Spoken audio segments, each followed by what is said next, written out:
Hello and welcome to Chartbusters. I'm National D'Souza and joining me as always is Mangala Malu. Well, as expected, the global overnight handover wasn't very great. And in fact, the markets are trading with a bit of a cut. We're down close to around 65 points. However, if you have to point two positives, one is that the mid-cap index is doing a relative outperformance. The second factor is that the Nifty Bank as well is doing a relative outperformance. And keep in mind, the Nifty Bank had moved to around 41,800 a couple of times, and from there we've seen a bit of a bounce. So the bullish sentiment is that 41,800 should hold out in the near term.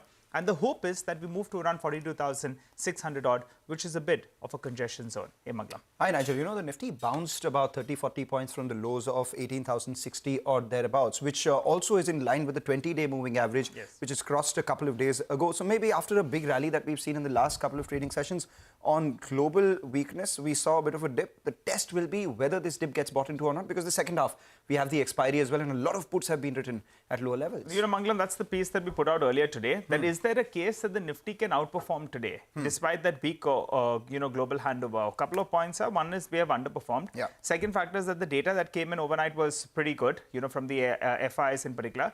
And weekly expiry, the last few times, if you have bought on weekly expiry and you got closer to the bottom, then you've got an 80 to around 100 point bounce. Let's see whether or not that plays out on this expiry as well. Sacchitanand Uttekar joins us. Hi, Sachi. Good morning. Well, the data points that came in yesterday actually suggests that maybe the Nifty can make a bit of a dash towards that 18,350 odd mark, which will be a big resistance zone. What's your sense? Will you buy this dip, or do you believe we're going to go back to around that 17,900 odd mark? Good morning, Nigel. Nigel, I think if you look at the overall structure in the last couple of trading sessions, even we were very optimistic on the Nifty, and there was a probability of a strong pullback unfolding. So that pullback has already unfolded well, but we see resistance close to that 18,240 to 200 kind of a mark. So unless we don't see a weekly closing about the same, we may not expect an extended pullback. But if you look at today's data itself, both the indices are concealed within their previous day swings range. So ideally, I think unless we don't see a breakout above 18,160, there is not the probability of a bullish trade remains low. And on the lower side, I think that support of 18,050 would be very crucial. Unless we don't see Nifty slipping below those averages, we may not see that immediate downtake. So probably, I think today it could be a range-bound day when it comes to Nifty. Overall, I think the trajectory still remains sell on rise. But when it comes to Bank Nifty, I think the hurdle of 20 days exponential moving average, which is around 42,500, I think that will be crucial for the Nifty Bank to start outperforming. Even right now, the data is suggesting that that hurdle of 42,500 may stay even for today's trading session, and we may see some slippages towards 42,100 during the second half of the day. So right now, I think both the indices are trending within their respective range. Unless we don't see a range breakout, we may not chase the intraday momentum. Take that point, Sachi. A couple of themes are doing extremely well this morning. We have cement as a theme, which is doing extremely well. ACC has moved to the high point of trade, giving it companies India Cements, Ambuja Cements, etc. And the QSR consumer discretionary space is doing well.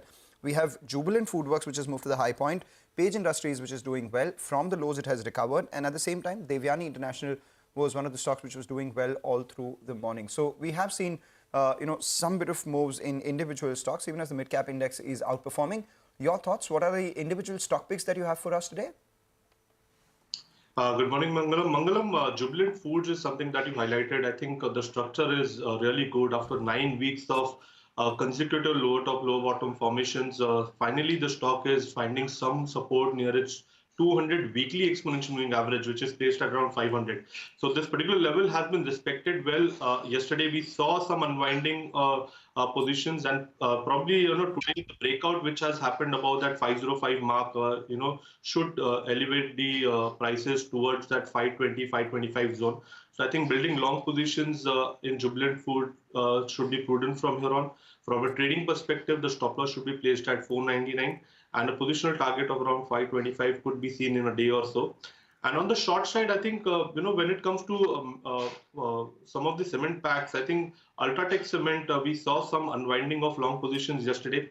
Today the stock slipped below its 5-day exponential moving average, and after that, we have seen some more additions on the short side. So probably this particular slide may continue towards its 20 days exponential moving average, which is placed at around 7100. So we are advising creating short positions when it comes to Ultratech Cement. The stop loss should be placed at 7330 for an immediate target of around 7100. All right, Sachi, thank you so much for joining in and giving us all those details. With that, we'll slip into a short break. On the other side, we get you excerpts from our conversation with the management of Persistent Systems. The company has reported a good set in their third quarter numbers. The stock's doing